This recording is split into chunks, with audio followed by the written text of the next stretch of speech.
اعوذ باللہ من الشیطان الرجیم، بسم اللہ الرحمن الرحیم۔ السلام علیکم، 9th کلاس، کیسے ہیں سب بچے؟ اللہ تعالیٰ آپ کو ہنستا مسکراتا رکھے، زندگی میں کامیاب و کامران کرے۔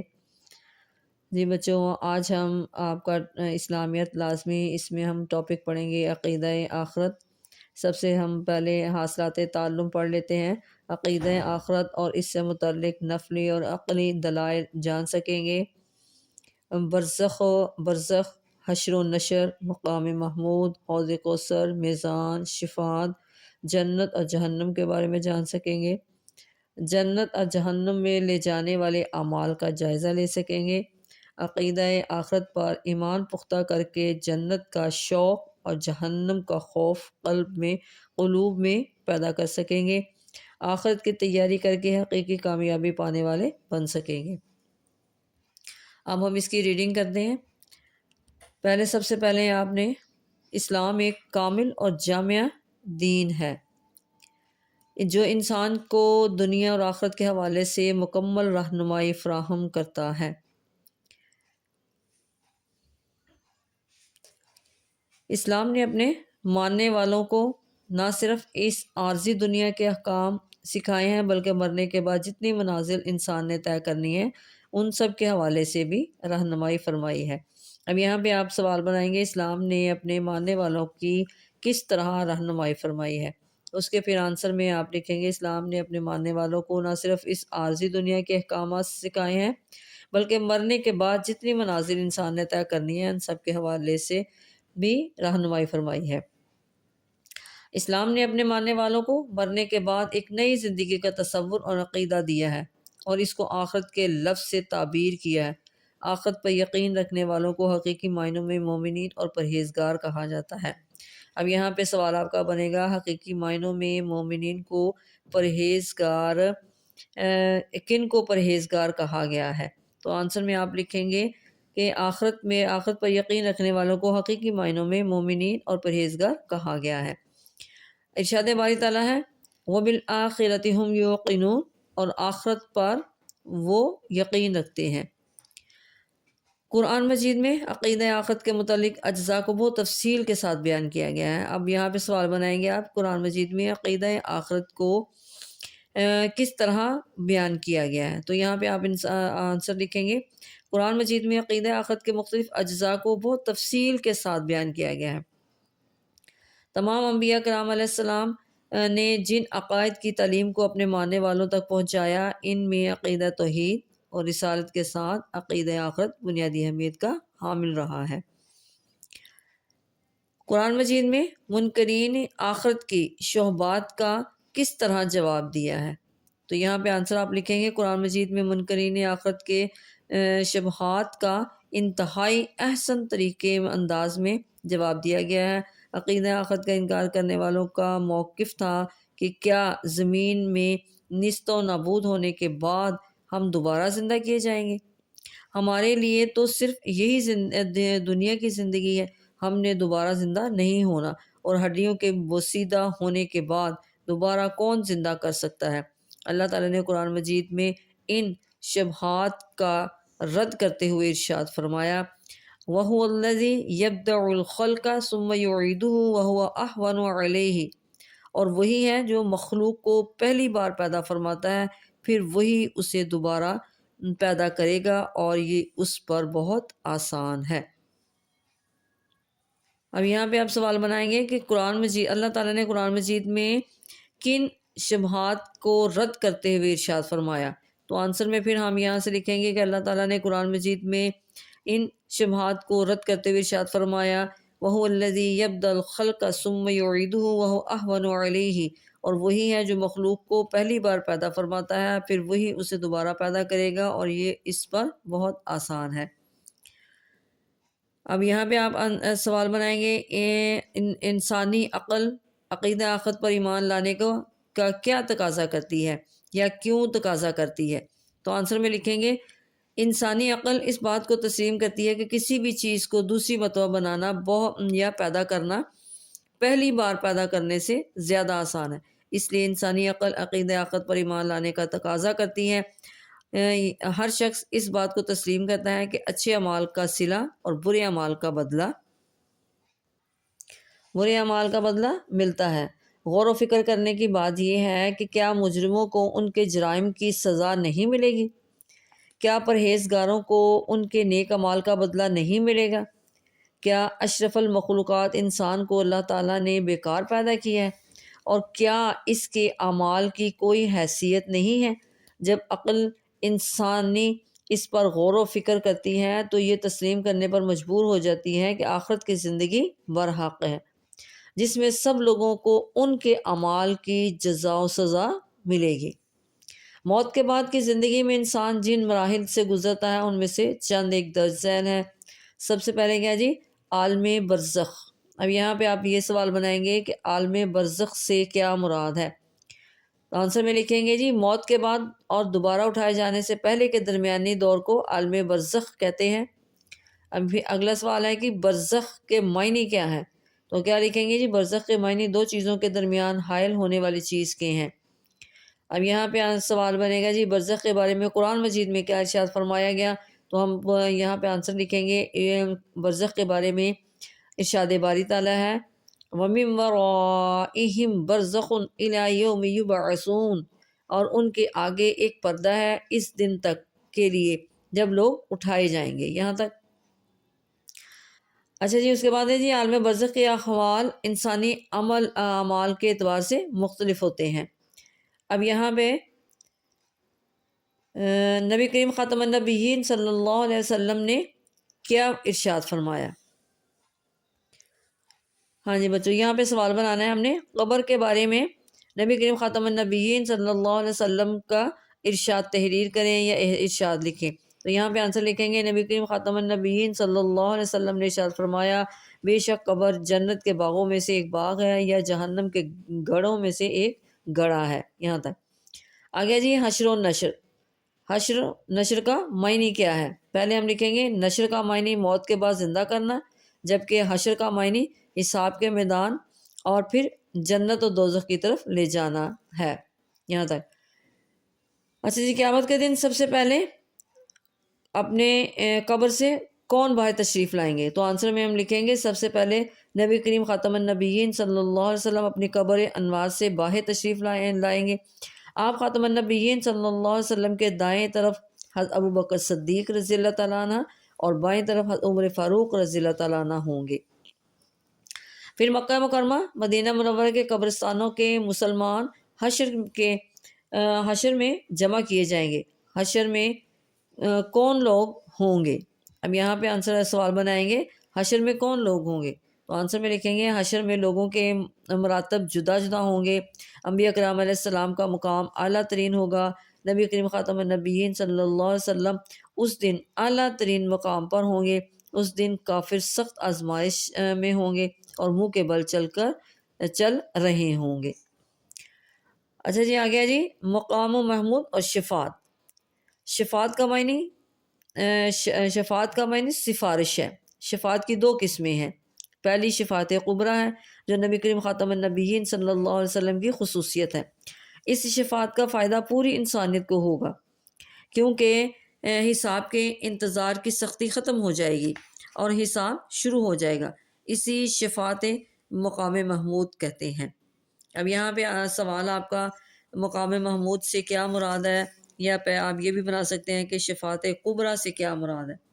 تو یہاں پہ یہ دونوں سوال بن سکتے ہیں۔ آنسر میں ہم یہی لکھیں گے کہ شفاعت کبریٰ سے مراد نبی کریم خاتم النبیین صلی اللہ علیہ وآلہ وسلم کی خصوصیت ہے۔ اس شفاعت کا فائدہ پوری انسانیت کو ہوگا کیونکہ حساب کے انتظار کی سختی ختم ہو جائے گی اور حساب شروع ہو جائے گا۔ اسی شفاعت کو شفاعت مقام محمود کہتے ہیں۔ نبی کریم خاتم النبیین صلی اللہ علیہ وسلم سے پوچھا گیا مقام محمود کیا ہے؟ تو آپ خاتم النبیین صلی اللہ علیہ وسلم نے فرمایا مقام محمود شفاعت ہی ہے۔ اب یہاں پہ دوسری شفاعت صغریٰ سے کیا مراد ہے؟ تو یہاں پہ آئے گا شفاعت صغریٰ سے مراد قیامت کے دن نبی کریم خاتم النبیین صلی اللہ علیہ وسلم اور دیگر انبیاء کرام علیہ السلام، ملائکہ، علماء، شہداء، صالحین، قرآن مجید اور روزے وغیرہ اللہ تعالیٰ کے حضور انسانوں کی شفاعت کریں گے۔ یہاں تک آنسر لکھیں گے۔ اس کے بعد جی یہاں پر سوال بنائیں گے اللہ تعالیٰ شفاعت کا اذن کسے عطا فرمائیں گے؟ تو آنسر میں ہم لکھیں گے شفاعت میں زور و زبردستی نہیں ہوگی، اللہ تعالیٰ پر کسی کا زور نہیں چلے گا، اللہ تعالیٰ جس کو چاہے گا شفاعت کا عذر عطا فرمائے گا۔ جی بچوں، آگے سوال بنائیں گے ہم، عقیدہ آخرت پر ایمان کا کیا تقاضا ہے؟ تو سوال آنسر میں لکھیں گے عقیدہ آخرت پر ایمان کا تقاضا یہ ہے کہ ہم زندگی میں آخرت کی فکر کریں، زیادہ سے زیادہ نیک اعمال کریں اور گناہوں سے بچیں، حقوق اللہ حقوق العباد کا خیال رکھیں، دوسروں کے ساتھ اچھے اخلاق سے پیش آئیں تاکہ ہم جنت کے مستحق بن سکیں۔ یہاں تک اچھا جی، آگے جی حوض کوثر۔ کوثر جنت کے اس حوض کا نام ہے جو نبی کریم خاتم النبیین صلی اللہ علیہ وسلم کو روز قیامت عطا کیا جائے گا، اور نبی کریم خاتم النبیین صلی اللہ علیہ وسلم کی امت اس سے سیراب ہوگی۔ قیامت کے دن جو اس حوض سے پانی پی لیں گے وہ خوش بخت ہوں گے۔ نبی کریم خاتم النبیین صلی اللہ علیہ وآلہ وسلم اپنے صحابہ کرام رضی اللہ تعالیٰ عنہم اور مومنین کو حوض کوثر سے سیراب ہونے کی نوید سنایا کرتے تھے۔ یہاں پہ آپ سوال بنائیں گے حوض کوثر کی صفات بیان کرتے ہوئے نبی کریم خاتم النبیین صلی اللہ علیہ وسلم نے کیا ارشاد فرمایا؟ تو یہ آنسر میں لکھیں گے حوض کوثر کی صفات بیان کرتے ہوئے رسول اللہ خاتم النبیین صلی اللہ علیہ وسلم نے ارشاد فرمایا، کوثر جنت میں ایک نہر ہے، اس کے کنارے سونے کے ہیں، یہ موتیوں اور یاقوت کی نالیوں میں بہتی ہیں، اس کا پانی شہد سے زیادہ میٹھا، دودھ سے زیادہ سفید، برف سے زیادہ ٹھنڈا اور کستوری کی خوشبو سے زیادہ مہک والا ہے۔ یہاں تک آئے گا۔ آگے جی میزان، میزان کسے کہتے ہیں؟ یہ آپ کا سوال۔ اس کے بعد آنسر اس کا لکھیں گے میزان ترازو کو کہتے ہیں، اور اعمال کے وزن کے لیے قیامت کے دن جو میزان نصب کی جائے گی اس کا ہر پلڑا اتنی وسعت رکھے گا جیسے مشرق و مغرب کے درمیان ہے۔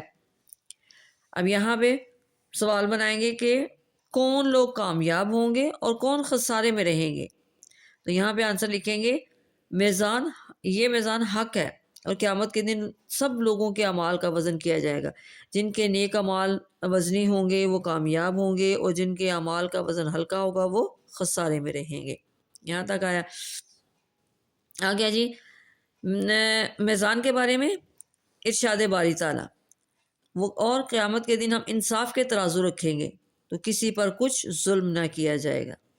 نبی کریم خاتم النبیین صلی اللہ علیہ وسلم نے ارشاد فرمایا، یہاں پہ سوال بنائیں گے نبی کریم خاتم النبیین صلی اللہ علیہ وسلم نے میزان کے بارے میں کیا ارشاد فرمایا؟ تو آنسر میں لکھیں گے نبی کریم خاتم النبیین صلی اللہ علیہ وسلم نے ارشاد فرمایا، اچھے اخلاق سے زیادہ بھاری میزان میں کوئی چیز نہیں ہے۔ جی آگے ہے جی جنت اور جہنم۔ حساب کے بعد جنت اور جہنم کے مستحق اپنے اپنے ٹھکانوں پر چلے جائیں گے۔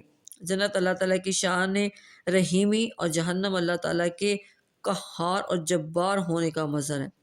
جنت بے انتہا خوبصورت مقام ہے جہاں انسان کو وہ سب کچھ ملے گا جس کی وہ خواہش کرے گا۔ اب یہاں پہ آگے آیت کا ترجمہ ارشاد باری تعالیٰ ہے، وَلَكُمْ فِيهَا مَا تَشْتَهِي أَنفُسُكُمْ وَلَكُمْ فِيهَا مَا تَدَّعُونَ، اور اس میں تمہارے لیے ہر وہ چیز ہے جو تم مانگو گے۔ یہ جنت دنیا میں اللہ تعالیٰ کی اطاعت کرنے والوں کے لیے تیار کی گئی ہے۔ جنت کی خوبصورتی کے بارے میں حدیث قدسی ہے۔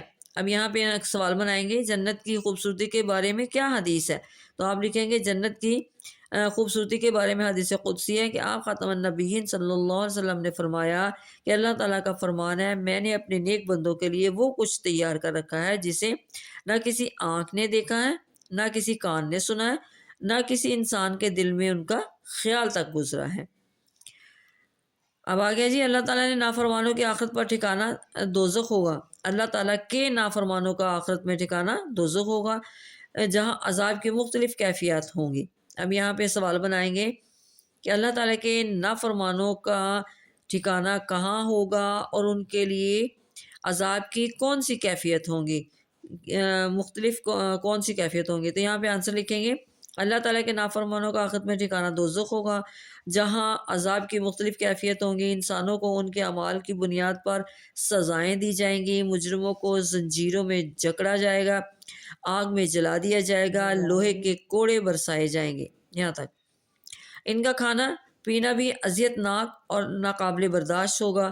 اس عذاب کے ڈر سے وہ موت کی خواہش کریں گے لیکن ان کو موت نہیں آئے گی۔ انسان انسان سوچے گا کہ کاش موت ہی آ جائے، لیکن وہ دوزخیوں کے سامنے موت کو ذبح کر دیا جائے گا اور کہا جائے گا اے جنتیو تمہیں موت نہیں آئے گی، اور اے جہنمیو اب تمہیں بھی موت نہیں آئے گی۔ تو بچوں یہ تھی ہماری آج کی ریڈنگ، اس کے ہم نے شارٹ کوسچن بھی بنائے۔ اب ہم مشقی سوالات بھی کر لیتے ہیں۔ سب سے پہلا آپ کا ہے جی درست جواب کا انتخاب کریں۔ مرنے کے بعد انسان کی سب سے پہلی منزل ہے عالم برزخ، عالم ارواح، حشر اور نشر۔ تو درست جواب ہے عالم برزخ۔ عقیدہ توحید اور رسالت کے ساتھ بنیادی اہمیت کا حامل عقیدہ ہے۔ فرشتوں پر ایمان، آخرت پر ایمان، تقدیر پر ایمان، آسمانی کتابوں پر ایمان۔ تو صحیح آنسر میں کیا آئے گا؟ آخرت پر ایمان۔ نشر کا معنی ہے موت کے بعد زندہ کرنا، حساب لینا، شفاعت کرنا، روح قبض کرنا۔ تو صحیح آنسر کیا ہے؟ موت کے بعد زندہ کرنا۔ حشر کے دن کافر چل کر آئیں گے، منہ کے بل، قدموں کے بل، گھٹنوں کے بل، ہاتھوں کے بل۔ تو صحیح آنسر میں آیا منہ کے بل۔ جب نبی کریم خاتم النبیین صلی اللہ علیہ وآلہ وسلم قبر انوار سے باہر تشریف لائیں گے تو آپ خاتم النبیین صلی اللہ علیہ وسلم کے دائیں طرف ہوں گے حضرت ابوبکر صدیق رضی اللہ تعالیٰ عنہ، حضرت عمر فاروق رضی اللہ تعالیٰ عنہ، حضرت عبد الرحمن بن عوف رضی اللہ تعالیٰ عنہ، حضرت سعد بن معاذ رضی اللہ تعالیٰ عنہ۔ تو صحیح آنسر میں کیا لکھیں گے؟ حضرت ابوبکر صدیق رضی اللہ تعالیٰ عنہ۔ اب مختصر سوالات دیکھ لیتے ہیں۔ سب سے پہلے آپ کا جی مقام محمود سے کیا مراد ہے؟ تو اس کے آنسر میں آپ لکھیں گے جی شفاعت کا معنی سفارش ہے۔ شفاعت کی دو قسمیں ہیں، پہلی شفاعت کبریٰ ہے جو نبی کریم خاتم النبیین صلی اللہ علیہ وسلم کی خصوصیت ہے۔ اس شفاعت کا فائدہ پوری انسانیت کو ہوگا کیونکہ حساب کے انتظار کی سختی ختم ہو جائے گی اور حساب شروع ہو جائے گا۔ اسی شفاعت کو مقام محمود کہتے ہیں۔ یہ آپ کا فرسٹ شارٹ۔ سیکنڈ آپ کا جی حوض کوثر کے بارے میں مختصر بیان کریں۔ تو اس کے آنسر میں ہم لکھیں گے کوثر جنت کے اس حوض کا نام ہے جو نبی کریم خاتم النبیین صلی اللہ علیہ وسلم کو روز قیامت عطا کی جائے گی۔ نبی کریم خاتم النبیین صلی اللہ علیہ وسلم کی امت اس سے سیراب ہوگی۔ قیامت کے دن جو اس حوض سے پانی پی لیں گے وہ خوش بخت ہوں گے۔ نبی کریم خاتم النبیین صلی اللہ علیہ وسلم اپنے صحابہ کرام رضی اللہ تعالیٰ عنہم اور مومنین کو حوض کوثر سے سیراب ہونے کی نوید سنایا کرتے تھے۔ یہاں تک اس سوال آپ کا 2 شارٹ۔ آگے آپ کا سوال ہے جی آخرت میں اللہ تعالیٰ کے فرما برداروں اور نافرمانوں کے ساتھ کیا سلوک کیا جائے گا؟ جی اچھا، یہاں پہ آپ تھرڈ کا آنسر لکھیں گے کہ آخرت میں اللہ تعالیٰ کے فرما برداروں کو جنت میں داخل کیا جائے گا جہاں انسان کو وہ کچھ ملے گا جس کی وہ خواہش کریں گے، جبکہ اللہ تعالیٰ کے نافرمانوں کا آخرت میں ٹھکانہ دوزخ ہوگا جہاں عذاب کی مختلف کیفیتیں ہوں گی۔ انسانوں کو ان کے اعمال کی بنیاد پر سزائیں دی جائیں گی، مجرموں کو زنجیروں میں جکڑا جائے گا، آگ میں جلا دیا جائے گا، لوہے کے کوڑے برسائے جائیں گے۔ یہ آپ کا تھرڈ شارٹ۔ اچھا جی، یہ تھے ہمارے شارٹ کوشچن۔ اب ہم لانگ کی طرف آتے ہیں۔ تفصیلی جواب دیں، عقیدہ آخرت پر جامع نوٹ تحریر کریں۔ جی بچوں، سب سے پہلے آپ نے لانگ اپنا شروع کرنا ہے۔ یہاں پہ آپ نے ہیڈنگ اس کی دے لینی ہے۔ سب سے پہلے آپ نے ہیڈنگ دینی ہے مرنے کے بعد کی زندگی، تو یہ آپ نے سارا ٹاپک لکھ دینا ہے۔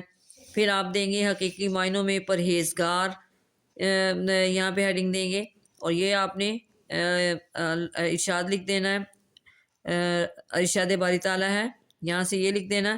پھر اگلی ہیڈنگ دیں گے عقیدہ آخرت کو تفصیل کے اجزاء تفصیل کے ساتھ، تو یہ پورا پیراگراف آپ لکھ دیں گے۔ اس کے بعد پھر آپ نیچے ہیڈنگ دیں گے نسل انسانی عقل کا تقاضا، انسانی عقل کا تقاضا لکھ دیں، یا انسانی عقل عقیدہ آخرت پر ایمان، کوئی سی بھی اس کی ہیڈنگ بنا کے یہاں سے آپ یہ لکھ دیں گے۔ پھر آگے